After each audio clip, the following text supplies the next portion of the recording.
جبکہ D G ISPR major general Babar Iftikhar نے یہ تسلیم کیا کہ سائفر تھا۔ 2 قومی سلامتی کمیٹی کے اجلاسوں میں فیصلہ کیا کہ سائفر آیا، دھمکیاں دی گئیں، غیر پارلیمانی اور غیر سفارتی زبان استعمال کی گئی۔ تو یہ سب کچھ ہو رہا ہے، اس لیے انتظار کیجئے، اب یہ سماعت ہوگی، سارا ریکارڈ آئے گا۔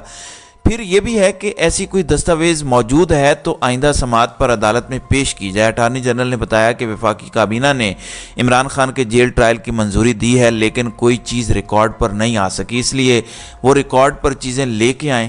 تو یہ ہے معاملہ، یہ ہے صورتحال سائفر کی۔ اب یہ مزید آگے چلے گا، اس کی وجہ یہ ہے کہ جب آپ بند کمروں میں بیٹھ کے آف دا ریکارڈ اپنی پراکسیز کے ذریعے یہ بتانا شروع کر دیں کہ عمران خان تو الیکشن میں نہیں ہے، پاکستان تحریک انصاف کے امیدواروں کو بھی ہم میدان میں نہیں اترنے دیں گے، بلکہ اگر وکلاء آئیں گے تو وکلاء کو بھی ہروایا جائے گا، جب یہاں تک کہا جائے اور سیٹوں کی بندرباٹ ہو رہی ہو تو ان حالات میں یہی ہوتا ہے۔ پھر دوسری جانب القادر ٹرسٹ کیس ہے۔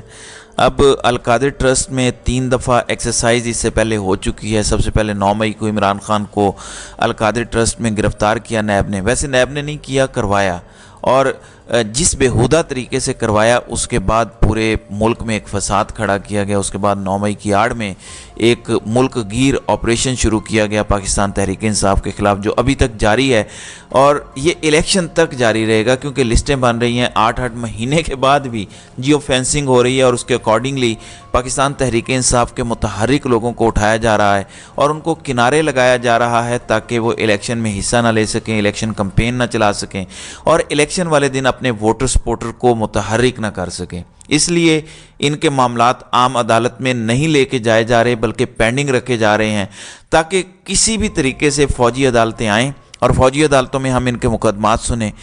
اب چودھری اعتزاز احسن بار بار سپریم کورٹ سے رجوع کر چکے ہیں، پھر خود سپریم کورٹ فوجی عدالتوں میں سویلینز کے ٹرائل کو غیر قانونی قرار دے چکی ہے۔ اب اس کو جوڑا جا رہا ہے شہداء کے ساتھ جوڑا جا رہا ہے، اور ایک بیانیہ بنانے کی کوشش کی جا رہی ہے کہ فوجی عدالتیں اس لیے ضروری ہیں کہ وہ دہشت گرد جو شہداء کو نشانہ بناتے ہیں ان کے لیے یہ ضروری ہے، حالانکہ وہ ایک الگ چیپٹر ہے، یہ ایک الگ چیپٹر ہے۔ اس میں چودھری اعتزاز احسن ان ڈیٹیل بتا چکے ہیں کہ جو مقدمات گئے تھے جسٹس وقار سیٹھ کے پاس، 300 سے زائد مقدمات تھے جن میں فوجی عدالتوں نے سزائیں سنائی تھیں، ان سب کا ایک ہی پیٹرن تھا کہ تمام ملزمان اعتراف جرم کر رہے ہیں اور کسی چیز کی ضرورت نہیں ہے اور ان کو سزائیں سنائی گئیں۔ تو یہ مائنڈ ہی اپلائی نہیں کرتے ملٹری کورٹس میں۔ پھر دوسری جانب جنرل فیض کو قابو کرنے کی کوشش کی جا رہی ہے انڈائریکٹ طریقے سے، ورنہ اگر ملٹری اسٹیبلشمنٹ یا ملٹری لیڈرشپ چاہے تو جنرل فیض حمید کے خلاف وہ خود کارروائی کا آغاز کر سکتے ہیں، کیونکہ وہ پہلے انہی کے انڈر اور زیر کنٹرول ہیں۔ وہ ایک ریٹائرڈ فوجی افسر کے خلاف سب کچھ کر سکتے ہیں، بالکل اسی طریقے سے جیسے جنرل امجد شعیب کے خلاف زیادتی کی گئی، ان کو حوالات میں بند کیا گیا۔ اسی طریقے سے بے شمار ریٹائرڈ فوجیوں کی پینشنز بند کر دی گئیں کہ وہ رجیم چینج آپریشن کے خلاف تھے، اس کو تسلیم نہیں کر رہے تھے، اپنا موقف اور اپنا پوائنٹ آف ویو پیش کر رہے تھے۔ پھر میجر جنرل اعجاز ایوان ہیں، کئی دیگر ریٹائرڈ جرنیل ہیں جن کو اٹھایا گیا اور بعد میں چھوڑا بھی گیا، جو رجیم چینج کو نہیں سپورٹ کرتے، ان کے خلاف تو باقاعدہ انتقامی اور انضباطی کارروائیاں کی جا رہی ہیں۔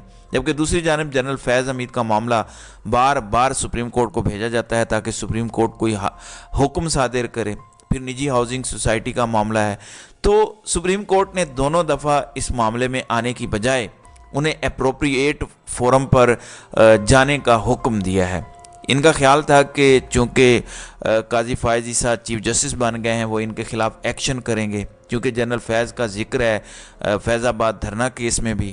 پھر جنرل فیض کے خلاف قاضی فائز عیسیٰ کے خلاف ریفرنس والا معاملہ ہے، حالانکہ ریفرنس کے وقت وہ ڈی جی ISI یا کسی ایسی پوسٹ پہ نہیں تھے جو قاضی فائز عیسیٰ کے خلاف ریفرنس دائر کیا جاتا۔ بہرحال دونوں دفعہ سپریم کورٹ ایک سائیڈ پہ ہو گئی ہے۔ اس کی وجہ یہ ہے کہ سپریم کورٹ اب سیانی ہو گئی ہے اور سپریم کورٹ نہیں چاہتی کہ ہمارے کاندھے استعمال کیے جائیں۔ اگر جنرل فیض حمید نے کوئی غلطی کی ہے تو فوج کے پاس خود GHQ کے پاس خود یہ اختیار ہے، وہ ان کے خلاف ایکشن لے سکتی ہے تو وہ ایکشن لے لینا چاہیے۔